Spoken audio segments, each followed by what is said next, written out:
ನಮಸ್ಕಾರ ಸ್ನೇಹಿತರೆ, ನಾವಿಲ್ಲಿ ನೋಡ್ತಾ ಇರುವ ಕೃತಿಯ ಹೆಸರು ಕ್ರಿಸ್ಟಬೆಲ್. ಬರೆದವರು ಎಸ್.ಟಿ. ಕೊಲರಿಜ್ ಅಥವಾ ಸ್ಯಾಮ್ಯುಯಲ್ ಟೇಲರ್ ಕೊಲರಿಜ್. ಇದು ತುಂಬ ಸುಂದರವಾದ ಕವಿತೆ, ತುಂಬ ಪ್ರಸಿದ್ಧಿಯನ್ನು ಪಡೆದಿದೆ, ಹಾಗೆ ಬಹಳ ಉದ್ದವಾಗಿದೆ. ಎಸ್.ಟಿ. ಕೊಲರಿಜ್ ಒಬ್ಬರು ರೊಮ್ಯಾಂಟಿಕ್ ಯುಗದ ಕವಿಯಾಗಿದ್ದರು. ಹಾಗೆ ಈ ಪದ್ಯ ಬಂದು ಬಲ್ಲಾಡ್ ಅಥವಾ ಲಾಂಗ್ ನರೇಟಿವ್ ಪೋಯಮ್, ತುಂಬ ಉದ್ದವಾಗಿರುವಂತಹ ಕವಿತೆ. ಲಾಂಗ್ ನರೇಟಿವ್ ಪೋಯಮ್ ಏನೂ ಹೌದು, ಆದರೆ ತುಂಬ ಸರಳವಾಗಿ ಸಿಂಪಲ್ಲಾಗಿ ಕವಿ ಬರೆದಿದ್ದಾರೆ, ಹಾಗಾಗಿ ಅರ್ಥ ಮಾಡಿಕೊಳ್ಳೋದು ಕಷ್ಟವೇನೂ ಅಲ್ಲ. ಈ ಕವಿತೆಯನ್ನು ಓದ್ತಾ ಇರಬೇಕಾದ್ರೇ ನಿಮಗೆ ಅನ್ನಿಸ್ತದೆ ಇದು ರೊಮ್ಯಾಂಟಿಕ್ ಯುಗದಲ್ಲಿ, ರೊಮ್ಯಾಂಟಿಕ್ ಏಜ್ನಲ್ಲಿ ಬರೆದಂತಹ ಕವಿತೆ ಎನ್ನುವುದು. ಈ ಕವಿತೆಯನ್ನು ಓದಬೇಕಾದ್ರೆ ನಮಗೆ ಅನಿಸುವ ಭಾವನೆ ಏನಂದರೆ, ಪ್ರತಿಯೊಂದು ಈ ಕವಿತೆಯಲ್ಲಿ ಆಗುವ ಘಟನೆಗಳು, ಇನ್ಸಿಡೆಂಟ್ಸ್ ಅಥವಾ ಸಿಚುವೇಶನ್ಸ್ ಏನಿದೆ ನಮ್ಮ ಕಣ್ಣಿನ ಎದುರುಗಡೆಯೇ ಆಗ್ತಾ ಇದೆ ಅನ್ನುವ ಭಾವನೆ ನಮಗೆ ಬರ್ತದೆ. ಹಾಗಿದ್ರೆ ಬನ್ನಿ ನೋಡೋಣ ಕವಿತೆಯ ಲೈನ್ ಬೈ ಲೈನ್ ಎಕ್ಸ್ಪ್ಲನೇಷನ್. ಇದು ಮಧ್ಯರಾತ್ರಿಯ ಸಮಯ. ಬಂಗಲೆಯ ಗಂಟೆಗಳು ಬಡಿದುಕೊಳ್ತಾ ಇದೆ. ಆ ಶಬ್ದವನ್ನು ಕೇಳಿ ಗೂಬೆಗಳು ಎದ್ದು ಕಿರ್ಚಾಡ್ತಾ ಇದ್ದವು, ಹಾಗೆಯೇ ಕೋಳಿಗಳು ಕೂಗ್ತಾ ಇದ್ದವು. ಇದು ಮಧ್ಯರಾತ್ರಿಯ ಸಮಯ, 11-12 ಗಂಟೆಯ ಮಧ್ಯರಾತ್ರಿ. ಆ ಸಮಯದಲ್ಲಿ ಕೋಳಿ ಕೂಗುವಂತಹದ್ದು ಒಂದು ರೀತಿಯ ಸ್ಟ್ರೇಂಜ್ ಅಂತ ಅನ್ನಿಸಿಬಿಡ್ತದೆ. ಅಲ್ಲಿ ಕೇಳ್ತಾ ಇರುವ ಶಬ್ದ ಟು ವೆಟ್ ಟು ಊ. ಆ ಶಬ್ದ ಮತ್ತೆ ಮತ್ತೆ ಕೇಳ್ತಾ ಇದೆ. ಆ ಶಬ್ದವನ್ನು ಕೇಳುವಾಗ ಇದು ಗೂಬೆ ಮಾಡ್ತಾ ಇದೆಯಾ ಅಥವಾ ಕೋಳಿ ಕೂಗ್ತಾ ಇದೆಯಾ ಅನ್ನುವ ಕನ್ಫ್ಯೂಷನ್ ಬರ್ತದೆ. ಒಂದೇ ರೀತಿಯ ಶಬ್ದವನ್ನು ಎರಡೂ ಮಾಡುತ್ತಿದ್ದ ಹಾಗೆ ಫೀಲ್ ಆಗ್ತದೆ.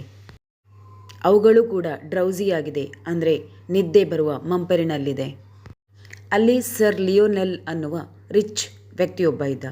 ಅವನ ಜೊತೆ ಒಂದು ಟೂತ್ಲೆಸ್ ಮ್ಯಾಸ್ಟಿಫ್ ಬಿಚ್ ಇತ್ತು, ಅಂದರೆ ಒಂದು ಹೆಣ್ಣು ನಾಯಿ ಇತ್ತು. ಅದು ಟೂತ್ಲೆಸ್, ಹಲ್ಲಿಲ್ಲದಿತ್ತು.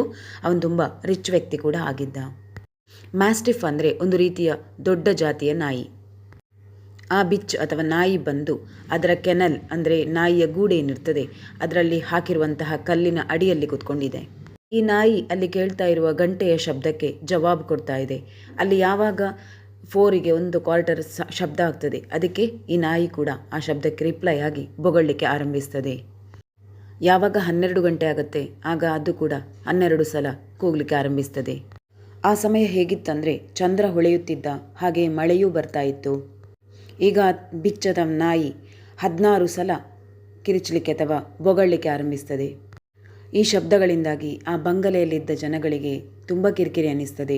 ಈ ಥರ ಯಾಕೆ ಈ ಪ್ರಾಣಿಗಳು ಕಿರಿಚಾಡ್ತಾ ಇದ್ದಾವೆ ಅಂತ ಅವರ ಮನಸ್ಸಲ್ಲೇ ಪ್ರಶ್ನೆ ಮೂಡ್ತದೆ. ಮುಂದುವರೆದು ಅವರು ಯೋಚಿಸ್ತಾರೆ, ಮೇ ಬಿ ಪ್ರಾಣಿಗಳು ಲೇಡಿ ಲಿಯೋನೆಲ್ನ ಭೂತವನ್ನು ನೋಡಿರಬಹುದು, ಹಾಗಾಗಿ ಇಷ್ಟು ಕಿರಿಚಾಡ್ತಾ ಇದ್ದಾವೆ. ಲೇಡಿ ಲಿಯೋನೆಲ್ ಸರ್ ಲಿಯೋನೆಲ್ನ ವೈಫ್ ಆಗಿದ್ದು ಆಕೆಯ ಡೆತ್ ಆಗಿತ್ತು. ಹಾಗೆ ಕವಿ ಮುಂದುವರೆದು ಒಂದು ಸವಾಲನ್ನು ಇಡ್ತಾರೆ.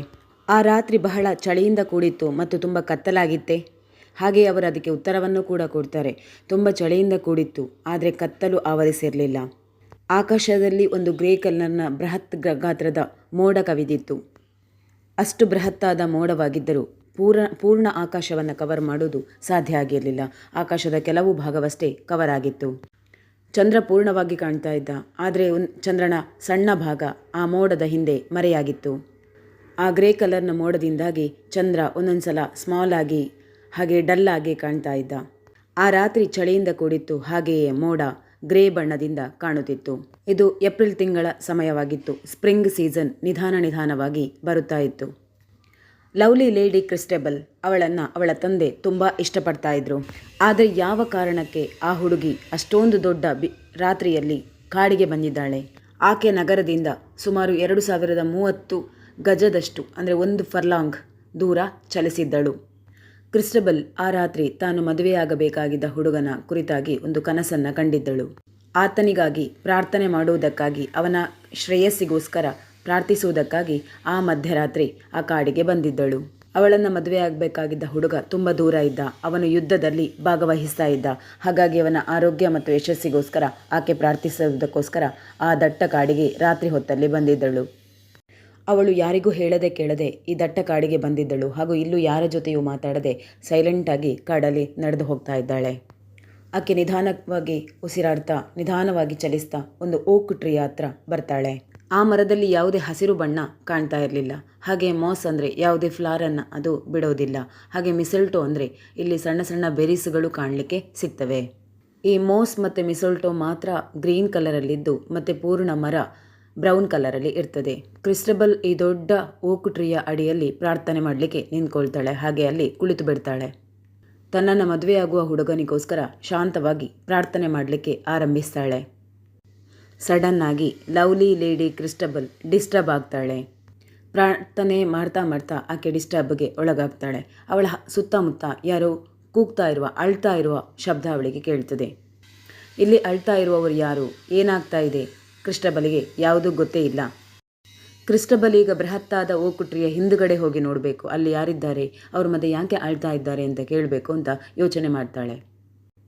ಪೋಯಿಟ್ ಹೇಳ್ತಾರೆ, ರಾತ್ರಿ ತುಂಬ ಚಳಿಯಿಂದ ಕೂಡಿತ್ತು, ಹಾಗೆಯೇ ಫಾರೆಸ್ಟ್ ಕೂಡ ಶಾಂತವಾಗಿತ್ತು. ಮರದಿಂದ ಎಲೆಗಳು ಉದುರ್ತಾ ಇದ್ದವು. ಆದರೆ ಕ್ರಿಸ್ಟಬಲಿಗೆ ಆ ಒಂದು ಪ್ರಶ್ನೆ ಬರ್ತದೆ, ಈ ಮರದ ಹಿಂದುಗಡೆಯಿಂದ ಬರ್ತಾ ಇರೋ ಶಬ್ದ ಏನು, ಯಾರು ಅಳ್ತಾ ಇದ್ದಾರೆ? ಅದು ಗಾಳಿಯ ಶಬ್ದವಂತೂ ಅಲ್ಲ, ನಾನು ಅಳ್ತಾ ಇರುವ ಶಬ್ದವನ್ನು ಕೇಳಿದ್ದೇನೆ. ಇಲ್ಲಿ ಕೊಲರಿಜ್ ಅವರು ಹೇಳ್ತಾರೆ, ಇದು ಗಾಳಿಯ ಶಬ್ದವಾಗಲಿಕ್ಕಂತೂ ಸಾಧ್ಯವೇ ಇಲ್ಲ. ಯಾಕಂದರೆ ಕ್ರಿಸ್ಟಬಲ್ನ ಚಂದವಾದ ತುಂಬ ಬ್ಯೂಟಿಫುಲ್ ಆದ ಕೂದಲುಗಳೇ ಅಲ್ಲಾಡ್ತಾ ಇಲ್ಲ, ಕೂದಲುಗಳೇ ಹಾರಲಿಕ್ಕೆ ಆಗದಷ್ಟು ಗಾಳಿ ಇಲ್ಲ ಅಂತಾದರೆ ಅದರಲ್ಲಿ ಬರುವ ಶಬ್ದ ಅಷ್ಟೊಂದು ಕೇಳುವಂತಹ ಧ್ವನಿಸುವಂತಹ ಶಬ್ದ ಆಗಲಿಕ್ಕೆ ಹೇಗೆ ಸಾಧ್ಯ? ಇಲ್ಲಿ ಅಷ್ಟೊಂದು ಗಾಳಿ ಇಲ್ಲ. ಯಾಕೆ ಅಷ್ಟೊಂದು ಗಾಳಿ ಇಲ್ಲ ಅಂತಂದರೆ ಮರದಲ್ಲೇ ಉಳಿದಂತಹ ಕೆಂಪಾದ ಎಲೆಗಳು ಸಮೇತ ಕೆಳಗೆ ಉದುರ್ತಾ ಇಲ್ಲ. ಅಷ್ಟೊಂದು ಗಾಳಿ ಇಲ್ಲದ ಕಾರಣ ಅದು ಉದುರ್ತಾ ಇಲ್ಲ. ಆದರೆ ಮರದಲ್ಲಿ ಆ ಕೆಂಪಾದ ಎಲೆಗಳು ಅಲ್ಲಾಡಿದಂತೆ ಡ್ಯಾನ್ಸ್ ಮಾಡಿದಂತೆ ಕಾಣ್ತಾ ಇದ್ದವು. ಈಗ ಕ್ರಿಸ್ಟಬಲ್ ಆ ಮರದ ಹಿಂದುಗಡೆ ಏನಿದೆ ಅಂತ ನೋಡಲೇಬೇಕು ಅಂತ ಡಿಸೈಡ್ ಮಾಡ್ತಾಳೆ. ಅದಕ್ಕಾಗಿ ಕವಿ ಕೊಲರಿಜ್ ಅವರು ಹೇಳ್ತಾರೆ, ಓ ಜೀಸಸ್, ಓ ಮೇರಿ, ಈ ಕ್ರಿಸ್ಟಬಲನ್ನು ರಕ್ಷಣೆ ಮಾಡು. ಅವಳ ಆರ್ಮ್ ಪೂರ್ತಿ ಬಟ್ಟೆ ಕವರ್ ಆಗಿತ್ತು. ಹಾಗೆ ಕವರ್ ಮಾಡಿಕೊಂಡು ನಿಧಾನವಾಗಿ ಬಟ್ಟೆಯಿಂದ ಯಾವುದೇ ಶಬ್ದಗಳು ಹೊರಡದಂತೆ ನಿಧಾನವಾಗಿ ಮರದ ಹಿಂದುಗಡೆ ಬಂದು ನೋಡಲಿಕ್ಕೆ ಪ್ರಯತ್ನ ಮಾಡ್ತಾಳೆ. ಅಲ್ಲಿ ಒಂದು ಬ್ಯೂಟಿಫುಲ್ ಆಗಿರುವ ಹುಡುಗಿ ವೈಟ್ ಕಲರ್ನ ಗೌನ್ ಹಾಕ್ಕೊಂಡು, ಅದು ಸಿಲ್ಕಿಂದ ಮಾಡಲ್ಪಟ್ಟ ಗೌನ್ ಹಾಕ್ಕೊಂಡು ಕೂತ್ಕೊಂಡಿದ್ದಾಳೆ. ರೋಬ್ ಅಂದರೆ ಒಂದು ಬಗೆಯ ಬಟ್ಟೆ ಅಂತಿದ್ದು ಸಿಲ್ಕಿಂದ ಮಾಡಲ್ಪಟ್ಟಿದೆ ಹಾಗೂ ಬಿಳಿ ಕಲರ್ನಲ್ಲಿದೆ ಹಾಗೂ ಚಂದ್ರನ ಬೆಳಕಿಗೆ ಅದು ಹೊಳೆಯುತ್ತಾ ಇತ್ತು. ಆಕೆಯ ಕುತ್ತಿಗೆಯ ಭಾಗ ಬಹಳ ಸುಂದರವಾಗಿ ಗೋಚರಿಸ್ತಾ ಇತ್ತು. ಆ ಬಿಳಿ ಬಣ್ಣ ಅಲ್ಲಿ ಇನ್ನೂ ದ್ವಿಗುಣಗೊಂಡಂತೆ ಕಾಣುತ್ತಿತ್ತು. ಆಕೆಯ ಕುತ್ತಿಗೆ, ಕೈಗಳು ಹಾಗೂ ಕಾಲು ಎಲ್ಲ ಖಾಲಿಯಾಗಿತ್ತು, ಏನನ್ನೂ ಧರಿಸಿರಲಿಲ್ಲ. ಆಕೆ ಕಾಲಿಗೆ ಯಾವುದೇ ಪಾದರಕ್ಷೆ ಅಂದರೆ ಚಪ್ಪಲಿಯನ್ನು ಧರಿಸಿರಲಿಲ್ಲ. ಆಕೆಯ ಕಾಲಿನಲ್ಲಿ ಒಂದು ಬ್ಲೂ ಬಣ್ಣದ ನರ ಎದ್ದು ಕಂಡ ಹಾಗೆ ಕಾಣ್ತಾ ಇತ್ತು. ಆಕೆಯ ತಲೆ ಕೂದಲಿನಲ್ಲಿ ಯಾವುದೇ ಹರಳು ಹೊಳೆದಂತೆ ಕಾಣುತ್ತಿತ್ತು. ಅವಳನ್ನು ನೋಡಿದ ತಕ್ಷಣ ಕ್ರಿಸ್ಟಬಲ್ಗೆ ಅನಿಸಿತು, ಖಂಡಿತವಾಗಿಯೂ ಈ ಹುಡುಗಿ ತುಂಬ ರಿಚ್ ಫ್ಯಾಮಿಲಿಗೆ ಒಳಗಾದವಳೇ ಆಗಿರಬೇಕು. ಯಾಕಂದರೆ ಹಾಗೆ ಅಷ್ಟು ಸೊಫಿಸ್ಟಿಕೇಟೆಡ್ ಕಾಣ್ತಾ ಇದ್ದಾಳೆ. ಇವಳು ತುಂಬ ಸುಂದರವಾಗಿದ್ದಾಳೆ ಎಂದು ಕ್ರಿಸ್ಟಬಲ್ಗೆ ಅನಿಸ್ತದೆ. ಕ್ರಿಸ್ಟಬಲ್ ಹೇಳ್ತಾಳೆ, ಮೇರಿ ಮದರ್, ನನ್ನನ್ನು ರಕ್ಷಣೆ ಮಾಡು. ಕ್ರಿಸ್ಟಬಲ್ ತಿರುಗಿ ಆ ಹುಡುಗಿ ಹತ್ರ ಕೇಳ್ತಾಳೆ, ಯಾರು ನೀನು? ಆ ಮಾತಿಗೆ ಹುಡುಗಿ ರಿಪ್ಲೈ ಕೊಡ್ತಾಳೆ. ಅವಳ ವಾಯ್ಸ್ ತುಂಬಾ ಸ್ವೀಟ್ ಆಗಿತ್ತು. ಆಕೆ ತುಂಬ ಸುಸ್ತಾದಂತೆ ಕಂಡ್ಲು. ಆಕೆಗೆ ಉತ್ತರ ಕೊಡಲಿಕ್ಕೂ ಆಗ್ತಾ ಇರಲಿಲ್ಲ. ಅವಳ ಕಂಡೀಷನನ್ನು ಗಮನಿಸಿದ ಕ್ರಿಸ್ಟಬಲ್ ಅವಳ ಕೈಯನ್ನು ಹಿಡ್ಕೊಂಡು ಹೇಳ್ತಾಳೆ, ಭಯಪಡುವ ಅವಶ್ಯಕತೆ ಇಲ್ಲ. ಕ್ರಿಸ್ಟಬಲ್ ಮುಂದುವರೆದು ಹೇಳ್ತಾಳೆ, ನೀನು ಇಲ್ಲಿಗೆ ಬಂದದ್ದು ಹೇಗೆ? ತುಂಬ ಇಂಪಾದ ಧ್ವನಿಯಿಂದ, ಸುಂದರವಾದ ಧ್ವನಿಯಿಂದ ಹುಡುಗಿ ರಿಪ್ಲೈ ಮಾಡ್ತಾಳೆ, ನಾನೊಂದು ನೋಬಲ್ ಫ್ಯಾಮಿಲಿಗೆ ಸೇರಿದ್ದೇನೆ, ಅಂದರೆ ರಿಚ್ ಫ್ಯಾಮಿಲಿಗೆ ಒಳಪಟ್ಟಿದ್ದೆ. ನನ್ನ ತಂದೆ ಒಬ್ಬ ಶ್ರೀಮಂತ ವ್ಯಕ್ತಿಯಾಗಿದ್ದಾರೆ. ನಿನ್ನೆ ಒಂದು ಬೆಳಗ್ಗಿನ ಹೊತ್ತಿನಲ್ಲಿ ಒಂದು 5 ಜನ ಸೈನಿಕರು ನನ್ನನ್ನು ಕಿಡ್ನ್ಯಾಪ್ ಮಾಡಿದರು. ನನ್ನ ಕೈಕಾಲನ್ನು ಕಟ್ಟಿದ್ರು. ನಾನು ಕಿರುಚಾಡದ ಹಾಗೆ ಬಾಯಿಯನ್ನು ಬಟ್ಟೆಯಿಂದ ಮುಚ್ಚಿಸಿದ್ರು. ಅವರು ನನ್ನನ್ನು ಒಂದು ಪಾಲ್ಫ್ರಿ, ಬಿಳಿ ಬಣ್ಣದ ಪಾಲ್ಫ್ರಿಯಿಂದ ಕಟ್ಟಿದ್ರು. ಪಾಲ್ಫ್ರಿ ಅಂದರೆ ಆಗಿನ ಕಾಲದಲ್ಲಿ ಮಹಿಳೆಯರು ಧರಿಸ್ತಾ ಇದ್ದ ಒಂದು ವಸ್ತ್ರ. ಪಾಲ್ಫ್ರಿಯಲ್ಲಿ ಬೇರೆ ಬೇರೆ ಲೇಯರ್ ಇತ್ತು. ಅದರಲ್ಲಿ ತುಂಬ ಚೆನ್ನಾಗಿ ಅದು ಧರಿಸಿದಾಗ ಗಾಳಿಯಲ್ಲಿ ಬೀಸಿದಂತೆ ಅನ್ನಿಸ್ತಾ ಇತ್ತು, ಅಂದರೆ ಒಂದು ರೀತಿಯ ಶಾಲ್ ಥರ. ಹಾಗೆ ಅದರಿಂದ ನನ್ನನ್ನು ಬಂಧಿಸಿದ್ರು. ಆಮೇಲೆ ನನ್ನನ್ನು ಇಲ್ಲಿ ತಂದು ನನ್ನ ಪಾಲ್ಫ್ರಿಯನ್ನು ಎತ್ತಿಕೊಂಡು ಹೋದರು. ನನ್ನನ್ನು ಒಂದು ಬಿಳಿ ಕುದುರೆಯಲ್ಲಿ ಕಿಡ್ನ್ಯಾಪ್ ಮಾಡಿ ಇಲ್ಲಿ ತಂದು ಬಿಟ್ಟರು. ನನ್ನ ಹತ್ತಿರವೇ ಇದ್ದರು. ಎಷ್ಟೊತ್ತಿಗೆ ಇಲ್ಲಿಂದ ಹೊರಟು ಹೋದರೂ ನನಗೆ ಗೊತ್ತಿಲ್ಲ, ಯಾಕಂದರೆ ನಾನು ನಿದ್ದೆಯಲ್ಲಿದ್ದೆ. ಆದರೆ ನನಗೆ ಗೊತ್ತಿಲ್ಲ ಆ ಜನರು ಯಾರು ಎನ್ನುವುದು. ಎಷ್ಟು ದೂರ ನನ್ನನ್ನು ಎತ್ತಿಕೊಂಡು ಬಂದಿದ್ದಾರೆ ಎನ್ನುವುದು ನನಗೆ ಗೊತ್ತಿಲ್ಲ. ಅದರಲ್ಲಿ ಒಬ್ಬ ವ್ಯಕ್ತಿ ತುಂಬಾ ಉದ್ದವಾಗಿದ್ದ. ಅವನು ನನ್ನನ್ನು ಪಾಲ್ಫ್ರಿಯಿಂದ ಬಂಧಿಸಿದ್ದ. ನಾನು ತುಂಬ ಟಯರ್ಡ್ ಆಗಿದ್ದೆ. ಒಂದು ರೀತಿಯ ನಿದ್ದೆಯ ವಾತಾವರಣ, ನಿದ್ದೆಯ ಮಂಪರು ನನಗೆ ಕವಿತಾ ಇತ್ತು. ಆ ಕಿಡ್ನ್ಯಾಪರ್ಗಳು ಅವರೊಳಗೆ ಮಾತಾಡಿಕೊಳ್ತಾ ಇದ್ರು. ಅದರಲ್ಲಿದ್ದ ಲಾಂಗ್ ವ್ಯಕ್ತಿ ನಮ್ಮನ್ನ ಇಲ್ಲಿ ಕೂತ್ಕೊಳ್ಳಿಸಿ, ನೀನು ಇಲ್ಲಿ ಕೂತಿರು, ನಾವು ಸ್ವಲ್ಪ ಸಮಯ ಕಳೆದು ಬಂದು ನಿನ್ನನ್ನು ಕರೆದುಕೊಂಡು ಹೋಗುತ್ತೇವೆ ಎಂದು ಹೇಳಿದ್ದ. ಆ ಜನಗಳು ಎಲ್ಲಿ ಹೋದರೂ ನನಗೆ ಗೊತ್ತಿಲ್ಲ. ಸ್ವಲ್ಪ ಸಮಯ ಉದುರಿತು. ಆನಂತರ ನನಗೆ ನಿಮ್ಮ ಬಂಗಲೆಯ ಗಂಟೆಯ ಶಬ್ದ ಕೇಳಿಸುತ್ತಿತ್ತು. ಇವಳ ಕಥೆಯನ್ನೆಲ್ಲ ಕೇಳಿದಂತಹ ಕ್ರಿಸ್ಟಬಲ್ ಇವಳಿಗೆ ಹೆಲ್ಪ್ ಮಾಡ್ತಾಳಾ ನೋಡೋಣ. ಆ ಹುಡುಗಿಯ ಹೆಸರು ಜಾರಲ್ಡೈನ್. ಅವಳ ಕೈಯನ್ನು ಹಿಡ್ಕೊಂಡು ಕ್ರಿಸ್ಟಬಲ್ ಅವಳಿಗೆ ಸಾಂತ್ವನ ಹೇಳ್ತಾಳೆ. ನೀನು ಚಿಂತೆ ಮಾಡಬೇಡ ಅಂತ ಹೇಳ್ತಾಳೆ. ನಾನು ನಿನ್ನ ತಂದೆ ಸರ್ ಲಿಯೋಲೈನ್ ಹತ್ರ ಕರ್ಕೊಂಡು ಹೋಗ್ತೇನೆ. ನನ್ನ ಬಂಗಲೆ ನಿಮ್ಮ ಬಂಗಲೆಗಿಂತ ತುಂಬ ದೂರನೇ ಇದೆ, ಆದರೆ ನನ್ನ ತಂದೆ ನಿನ್ನನ್ನು ಸೇಫಾಗಿ ನಿಮ್ಮ ಮನೆಗೆ ತಲುಪಿಸುತ್ತಾರೆ ಎಂದು ಕ್ರಿಸ್ಟಬಲ್ ಹೇಳ್ತಾಳೆ. ಅದಕ್ಕೆ ಜಾರಲ್ಡೈನ್ ಒಪ್ಪಿಕೊಳ್ತಾಳೆ ಹಾಗೂ ಕ್ರಿಸ್ಟಬಲ್ನೊಟ್ಟಿಗೆ ತುಂಬ ಲಾಂಗ್ ಹೆಜ್ಜೆಗಳನ್ನು ಇಡ್ತಾ ಪಕ್ಕ ಅಂದರೆ ತಕ್ಷಣದಲ್ಲಿ ಅವಳೊಂದಿಗೆ ನಡೀತಾಳೆ ಅವಳ ಬಂಗಲೆಯ ಕಡೆಗೆ. ಕ್ರಿಸ್ಟಬಲ್ ಹೇಳ್ತಾಳೆ, ಅಷ್ಟೊತ್ತಿಗೆ ನನ್ನ ಮಹಲಿನಲ್ಲಿ ಅಂದರೆ ನನ್ನ ಬಂಗಲೆಯಲ್ಲಿ ಇಷ್ಟೊತ್ತಿಗೆ ಎಲ್ಲರೂ ನಿದ್ದೆಯಲ್ಲಿರ್ತಾರೆ. ಅವರು ಮಹಲಿಗೆ ಬಂದಾಗ ಅಂದರೆ ಬಂಗಲೆಗೆ ಬಂದಾಗ ತುಂಬ ಶಾಂತವಾಗಿತ್ತು ವಾತಾವರಣ. ಸರ್ ಲಿಯೋಲೈನ್ನ ಆರೋಗ್ಯ ತುಂಬ ಹದಗೆಟ್ಟಿತ್ತು.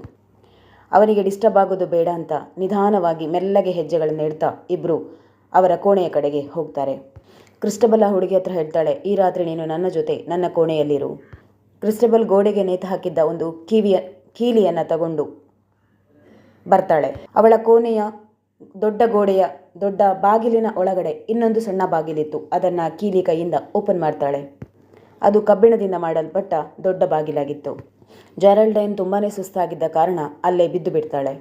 ಕ್ರಿಸ್ಟಬಲ್ ಅವಳನ್ನು ಎತ್ತಿಕೊಳ್ತಾಳೆ ಹಾಗೂ ದೊಡ್ಡ ಗೇಟಿನ ಹತ್ತಿರ ಬಂದಾಗ ಪುನಃ ಜಾರಲ್ಡೈನ್ಗೆ ಎಚ್ಚರ ಆಗ್ತದೆ. ಅವಳು ಹೇಗೆ ಎಚ್ಚರಗೊಂಡ್ಲು ಇವಳಿಗೆ ಕ್ರಿಸ್ಟಬಲ್ಗೆ ಅರ್ಥವೇ ಆಗಲಿಲ್ಲ. ಇದವಳಿಗೆ ಸ್ಟ್ರೇಂಜ್ ಅಂತ ಅನಿಸಿತು. ಆ ಇಬ್ಬರು ಡೇಂಜರಿಂದ ತಪ್ಪಿಸಿಕೊಂಡು ಮಹಲ್ನ ಕಡೆಗೆ ಬಂದಿದ್ದರು. ಈಗ ಭಯಪಡುವ ಅಗತ್ಯತೆ ಇರಲಿಲ್ಲ. ಕ್ರಿಸ್ಟಬಲ್ ವರ್ಜಿನ್ ಮೇರಿಗೆ ಥ್ಯಾಂಕ್ ಯು ಹೇಳ್ತಾಳೆ. ಹಾಗೆ ಜಾರಲ್ಡೈನ್ನ ರಕ್ಷಣೆ ಮಾಡಿದ್ದಕ್ಕಾಗಿಯೂ ಧನ್ಯವಾದಗಳನ್ನು ಸಮರ್ಪಿಸ್ತಾಳೆ. ಜಾರಲ್ಡೈನ್ ಎಲ್ಲವನ್ನ ಗಮನಿಸ್ತಾ ಇದ್ದವಳು ತುಂಬ ಸುಸ್ತಾದ ಕಾರಣ ಏನು ರಿಪ್ಲೈ ಕೊಡೋದಿಲ್ಲ. ಸರ್ ಲಿಯೋಲೈನ್ನ ಒಂದು ಹಳೆಯದಾದ ದೊಡ್ಡದಾದ ನಾಯಿ ಇತ್ತು. ಅದು ಅದರ ಕೆನಲಿಂದ ಹೊರಗೆ ಬರ್ತದೆ. ಅದು ಯಾವತ್ತೂ ಮಲಗಿಕೊಂಡೇ ಇರ್ತಾ ಇತ್ತು. ತುಂಬ ಲೇಜಿಯಾದ ನಾಯಿಯಾಗಿತ್ತು. ಆದರೆ ಈ ದಿನ ತುಂಬ ಕೋಪದಿಂದ ಅವರಿಬ್ಬರನ್ನು ನೋಡ್ತಾ ಇತ್ತು. ಅಷ್ಟು ಕೋಪ ಬರಲಿಕ್ಕೆ ಕಾರಣವೇನು ಇಬ್ಬರಿಗೂ ಅರ್ಥವಾಗಲಿಲ್ಲ. ಇವರಿಬ್ಬರು ಶಾಂತಚಿತ್ತರಾಗಿ ರೂಮಿನ ಅಂದರೆ ಮಹಲ್ನ ಕೋಣೆಯ ಕಡೆಗಳಿಗೆ ಹೆಜ್ಜೆ ಹಾಕಿದರು. ಅಷ್ಟೊತ್ತಿಗೆ ಬೆಳಕು ಇವರ ಮುಖದ ಮೇಲೆ ಶರೀರದ ಮೇಲೆ ಬೀಳಲಿಕ್ಕೆ ಆರಂಭವಾಯಿತು. ಕ್ರಿಸ್ಟಬಲ್ ಬೆಳಕಿನಲ್ಲಿ ಜಾರಲ್ಡೈನ್ನ ಕಣ್ಣನ್ನು ನೋಡ್ತಾಳೆ. ಆ ಕಣ್ಣು ತುಂಬ ಭಯಾನಕವಾಗಿ ಕಂಡಿತು. ಕ್ರಿಸ್ಟಬಲ್ಗೆ ಆ ಕ್ಷಣದಲ್ಲಿ ಏನೂ ಕಾಣಲಿಲ್ಲ. ಗೋಡೆಯಲ್ಲಿ ಸರ್ ಲಿಯೋಲೈನ್ನ ದೊಡ್ಡ ಶೀಲ್ಡ್ ಕಂಡಿತು. ಈ ಶೀಲ್ಡ್ ಅನ್ನೋದು ಒಂದು ತಲ್ವಾರ್ ಅಥವಾ ತಲ್ವಾರಿಂದ ರಕ್ಷಣೆ ಪಡೆಯುವಂಥ ಒಂದು ಕವಚವಾಗಿರ್ತದೆ. ಇದು ಒಬ್ಬರನ್ನು ಸಿಂಬಲೈಸ್ ಮಾಡ್ತದೆ. ಇದು ಕ್ರಿಸ್ಟಬಲ್ಗೆ ಒಂದು ಸಿಂಬಲನ್ನು ಕೊಡ್ತದೆ. ಏನಂದರೆ, ಕ್ರಿಸ್ಟಬಲ್ ನೀನು ಶಾಂತವಾಗಿರು. ಅವಳು ತನ್ನ ತಂದೆಯ ಕುರಿತಾಗಿ ಯೋಚನೆ ಮಾಡ್ತಾಳೆ. ನನ್ನ ತಂದೆ ಮಲಗಿದ್ದಾರೆ, ಅವರು ನಿದ್ದೆಯಲ್ಲಿ ಕೂಡ ಯುದ್ಧದ ಕುರಿತೇ ಯೋಚನೆ ಮಾಡ್ತಾ ಇರ್ತಾರೆ, ಅವರಿಗೆ ಯಾವುದೇ ತೊಂದರೆಯಾಗೋದು ಬೇಡ ಅಂತ ಜಾರಲ್ಡೈನ್ನ ಜೊತೆ ನಿಧಾನವಾಗಿ ಅವರ ಕೋಣೆಯನ್ನು ದಾಟಿಕೊಂಡು ತನ್ನ ಕೋಣೆಯ ಹತ್ತಿರ ಹೋಗ್ತಾಳೆ ಹಾಗೂ ನಿಧಾನವಾಗಿ ಅದರ ಬಾಗಿಲನ್ನು ಕೂಡ ಓಪನ್ ಮಾಡಿ ಒಳಗೆ ಹೆಜ್ಜೆ ಇಡ್ತಾಳೆ. ಆಕಾಶದಲ್ಲಿ ಚಂದ್ರ ತುಂಬ ಶಾಂತವಾಗಿ ತುಂಬ ಡಿಮ್ ಆಗಿ ಹೊಳಿತಾ ಇದ್ದ. ಶಾಂತವಾದ ಗಾಳಿ ಓಡಾಡ್ತಾ ಇತ್ತು ಅಥವಾ ಆವರಿಸಿತ್ತು. ಚಂದ್ರನ ಬೆಳಕು ಆ ಕೋಣೆಯ ಸುತ್ತಲೂ ಹರಡ್ತಾ ಇರಲಿಲ್ಲ. ಅಷ್ಟು ಡಲ್ಲಾಗಿತ್ತು ಚಂದ್ರ. ಈಗ ಬೆಳಕಿನ ಅವಶ್ಯಕತೆ ಇತ್ತು. ಆ ಕೋಣೆಯೊಳಗೆ ತುಂಬ ಸ್ಟ್ರೇಂಜ್ ಅನ್ನಿಸುವಂತಹ ಲಕ್ಷಣಗಳೆಲ್ಲ ಕಾಣ್ತಾ ಇತ್ತು. ಆದರೆ ಅದು ತುಂಬ ಸುಂದರವಾಗಿತ್ತು ಕೂಡ. ಒಂದು ಲ್ಯಾಂಪ್ ಇತ್ತು. ಲ್ಯಾಂಪಿನ ಮೇಲ್ಗಡೆಯಿಂದ ಒಂದು ಬೆಳ್ಳಿಯ ಚೈನ್ ನೇತಾಡ್ತಾ ಇತ್ತು.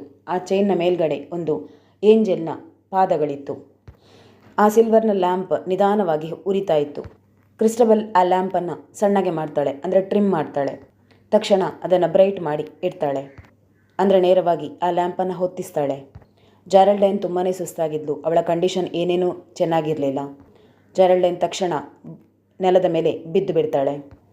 ಕ್ರಿಸ್ಟಬಲ್ ಹೇಳ್ತಾಳೆ ಜಾರಲ್ಡೈನ್ ಹತ್ರ, ನೀನು ತುಂಬಾ ಸುಸ್ತಾಗಿದ್ದೀಯಾ, ನೀನು ಕಾರ್ಡಿಯಲ್ ವೈನನ್ನು ಕುಡಿ. ಈ ವೈನ್ನಲ್ಲಿ ತುಂಬಾ ವರ್ಚುವಸ್ ಪವರ್ ಇದೆ. ಈ ವೈನನ್ನು ನನ್ನ ಅಮ್ಮ ಕಾಡಿನಲ್ಲಿ ಸಿಗುವಂತಹ ಹೂವುಗಳನ್ನು ಬಳಸಿ ಮಾಡಿದ್ದಾಳೆ. ತುಂಬಾ ಪವರ್ಫುಲ್ ಆಗಿದೆ. ಜಾರಲ್ಡೈನ್ ಕ್ರಿಸ್ಟಬಲ್ನ ಹತ್ರ ಕೇಳ್ತಾಳೆ, ಏನು ನಿನ್ನ ಅಮ್ಮನಿಗೆ ನಾನಿಲ್ಲಿ ಬರ್ತೇನೆ, ನನಗೆ ಈ ಥರ ನನ್ನ ಹೆಲ್ತ್ ಸರಿ ಇರೋದಿಲ್ಲ, ತುಂಬ ಕೆಟ್ಟ ಕಂಡೀಷನಲ್ಲಿ ಇರ್ತೇನೆ ಅಂತ ಅವರಿಗೆ ಗೊತ್ತಿತ್ತಾ?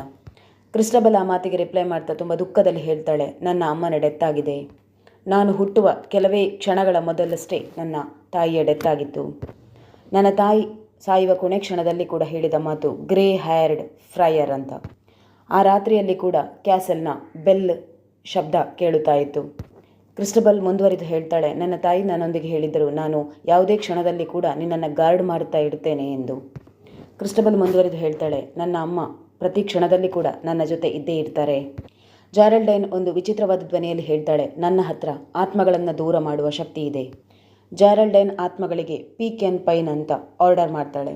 ಜಾರಲ್ಡನ್ಗೆ ಇಲ್ಲಿ ಏನು ಪ್ರಾಬ್ಲಮ್ ಇದೆ? ಆಕೆ ತನ್ನ ಅನ್ಸೆಟಲ್ಡ್ ಕಣ್ಣುಗಳ ಮೂಲಕ ಏನನ್ನ ನೋಡ್ತಾ ಇದ್ದಾಳೆ.